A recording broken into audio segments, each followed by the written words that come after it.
नमस्ते, मैं डॉक्टर स्मिता अग्रवाल आपके सामने उपस्थित हूँ। पहले मैंने आपको कुछ प्रेरणादायक कहानियाँ सुनाई थी। आज उसी की श्रृंखला में आगे बढ़ते हुए मैं आपको एक कहानी सुनाती हूँ। हुआ यूँ कि पिछले कुछ महीनों से मैं बहुत ज़्यादा व्यस्त थी और मेरे पास समय नहीं था कहानी बनाने के लिए। लेकिन कल एक मेरी आंटी हैं, प्यारी सी माला आंटी, उन्होंने मुझसे कहा कि स्मिता, तुम्हारी कहानियाँ कहाँ हैं। तो आज मैं उसी की श्रृंखला में कहानी सुनाने जा रही हूँ।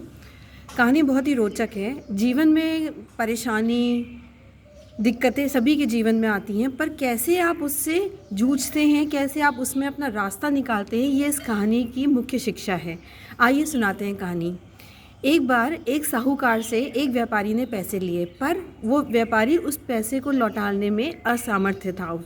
उसके पास वो पैसे वापस करने की क्षमता ही नहीं थी। तो उस साहूकार, जो बूढ़ा था और बदसूरत था, उसकी निगाह उस व्यापारी की सुंदर जवान लड़की पर थी। तो वो ये चाहता था कि वो पैसे ना लौटा पाए अगर, तो वो अपनी बेटी को शादी में दे दे व्यापारी। तो साहूकार ने यही अपना प्रस्ताव था उसके सामने रखा और ये कहा कि देखो, मैं तुम्हारी बेटी से शादी करना चाहता हूँ। जैसे ही मेरी तुम्हारी बेटी से शादी हुई, मैं तुम्हारा सारा ऋण, जो कर्ज था, वो मैं सब तुम्हारा माफ़ कर दूँगा। लेकिन उसको करना क्या है कि यहाँ पे बजरी पड़ी है, काली और सफ़ेद। मैं दो प्रकार के पत्थर उठाऊंगा और एक थैले में डालूंगा। अगर उसने काला पत्थर उठाया तो उसको मुझसे शादी करनी पड़ेगी और तुम्हारा सारा कर्ज माफ़ हो जाएगा।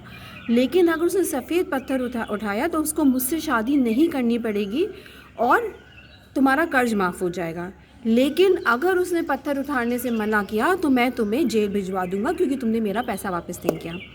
अब अगर आप इस स्थिति में हो तो आप क्या सोचेंगे कि क्या करना चाहिए। और उस लड़की ने, जो कि सूझबूझ में बहुत उत्तम थी, उसने देखा कि उस साहूकार ने धोखे से दो काले पत्थर उठा लिए और उसने ऐसा जानबूझ के किया और दोनों उस थैले में डाल दिए। तो अगर आप उस लड़की की जगह होते तो आप क्या करते? या तो आप चिल्ला चिल्ला के कहते ये साहूकार बेईमान है, या आप कहते कि मैं इससे शादी नहीं करूँगी और अपने पिता को जेल जाने दूंगी, मैं ये पत्थर उठाऊंगी नहीं।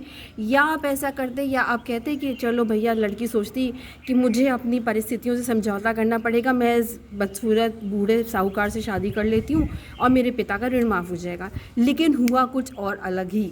आप ज़रा गौर फरमाइएगा क्या हुआ। उस लड़की ने पत्थर तो उठाया और पत्थर को नीचे फेंक दिया। बजरी में वो पत्थर मिल गया। ऐसा मिला कि कोई ये बता नहीं सकता था कि उस लड़की ने क्या पत्थर उठाया है।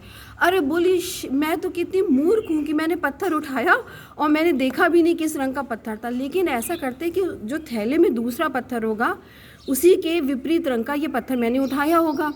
अब साहूकार ये भली बात ही जानता था कि ये पत्थर जो है वो दोनों काले ही थे, लेकिन वो बेईमानी करा हुआ था, तो वो कह ना सका कि वो पत्थर नहीं देखो, क्योंकि दोनों काले पत्थर ही उसने डाले थे।